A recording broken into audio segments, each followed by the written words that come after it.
So with this new special Mystic Summon event where you can choose between a ton of Moonlight 5 stars and 4 stars to go for, a lot of you guys are probably going for Navy Captain Landy because she is one of the best units for PvP currently in the current meta. And because of that, we're just going to be talking about how you guys want to actually build her and how you want to use her. Now, Navy Captain Landy, very iconic because of her ability to end matches with her S3.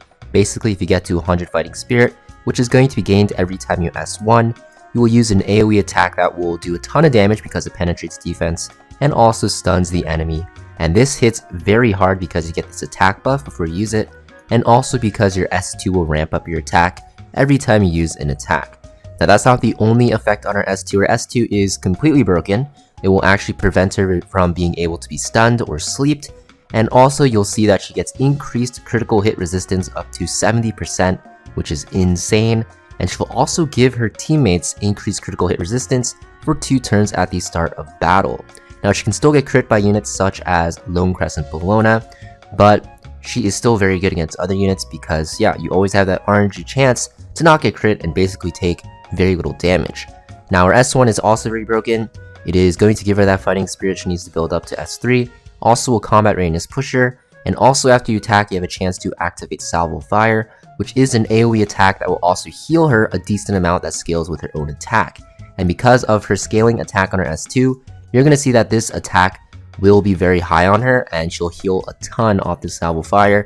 So you do get unlucky and you proc her counterattacks and she always salvos, you'll basically never kill her and then she'll S3 and win the battle for you. She's a very powerful unit, and because she's very reliant on those counterattacks, you're going to see her most commonly run on counter set and also on an artifact known as Elbrus Ritual Sword because she's a knight. This will make it so that if she gets attacked, she has a chance to counter with this counter set. If she doesn't get attacked and an ally does, she has a chance to counter with this Elbrus Ritual Sword. So no matter what, when you're attacking into her team, she always has that chance to counter. Now for the secondary set, I recommend critical hit chance. You really don't need penetration because even though her S1 hits pretty hard, your win condition is going to be your S3 and actually your Salvo Fire landing. So because of that, you don't really need pen set. Crit chance set will give you the most value for the secondary set. Some people like to go immunity, some people like to go health, but overall I think crit chance set is going to be your secondary best set. Now this is the standard build for Landy. There's also faster builds. I've seen people cleave with Navy Captain Landy at like 210 speed, but for the standard build you do want them on this setup, the counter set and critical hit chance set setup with Elbrus Ritual Sword. And then for her stats, it's pretty easy. All you really need on her is 100% crit chance. You need at least 16k health, at least 1400 defense to make her bulky, and the rest of that stat spread can go into attack and critical hit damage with a higher focus on attack because her attack scaling is crazy and it will also heal her more and scale with her S2. You still want some critical hit damage, though I'd recommend at least 230%, but having more attack than crit damage is fine on Navy Captain Landy. Now you can actually drop some of her damage for more bulk. All you really need is at least 3k attack.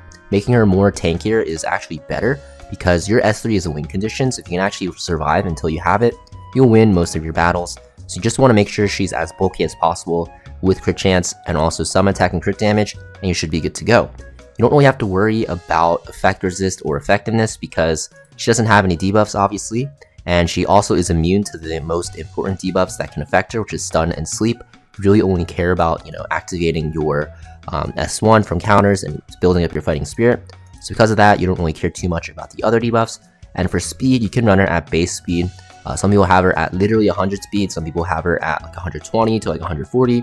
I just have her at whatever speed that she ended up with these pieces of gear, and she does fine. She doesn't really need that much speed because you're basically waiting for her fighting spirit to generate anyways from your counterattacks, and her S1 will actually give her combat readiness when you do counter, so you will actually cycle faster than you actually expect. Now for your skill enhances, obviously you want to max out everything, right? Because she is a damage dealer. Even though she's a knight, she's primarily going to win you games through her damage, and because of that, you do want to max out pretty much all of her skills.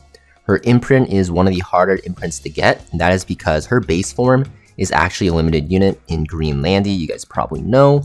If we scroll down here, you'll see Green Landy here, and this is her base form, and Green Landy is another limited unit. So because of that, what you actually need to do is wait for Green Landy's banner to come around, or what you can actually do is use Unknown Slates to actually boost her up, which is what I did. But from like triple banner events, custom group summon events, Landy is always available, so you can always pull for her there if you want to wait and save your slates and just, you know, hold on to your slates for other units. Navy Captain Landy though is a great unit to imprint because this attack will scale very hard because she has scaling on her S2, and also just gives her more bulk and healing. And because she has a self attack buff, it will give her even more stats because attack buffs will scale with your base attack, of course, so it'll make her very strong with it. So yeah, very powerful unit. Definitely one of the best units in the game for PvP. You can use her on defense teams everywhere. You can use her in World Arena and RTA pretty much all the time. She's always picked there or banned, and she's just a very powerful unit to have in your roster and in your arsenal. Now there are a couple of units you want to be aware of. The first one is going to be, like I mentioned prior, Lone Crescent Bologna, and that is because she has built-in crit chance with her S2, S3, and S1, so she's a very good counter into Navy Captain Landy because she can ignore her crit chance, crit resistance, which is very annoying.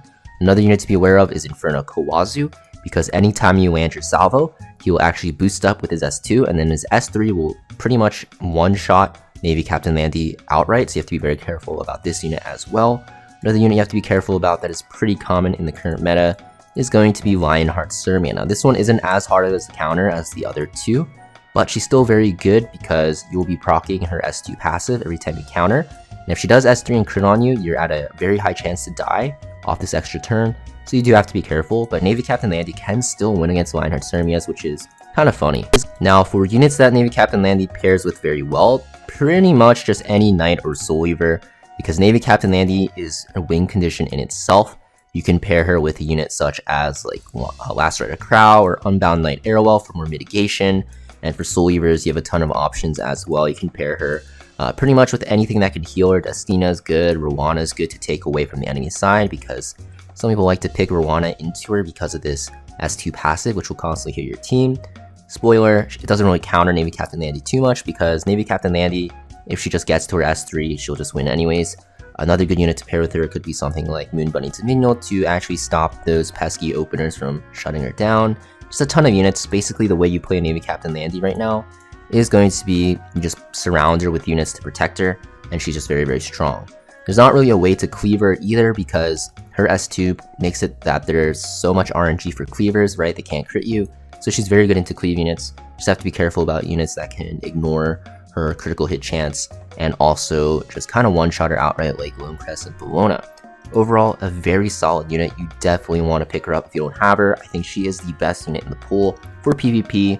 Even if you don't play PvP, still recommend getting her because in non-World Arena areas of content, you still have to play them for resources, right? Like regular Arena and Guild Wars.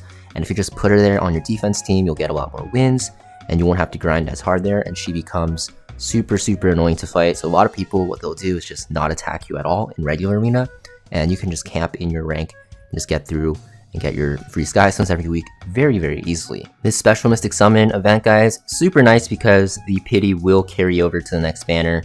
So whatever unit you actually end up going for, you will actually not be at risk of losing your summons, because even if you don't get the unit, these summons left until whatever guaranteed summon will still remain on the next banner.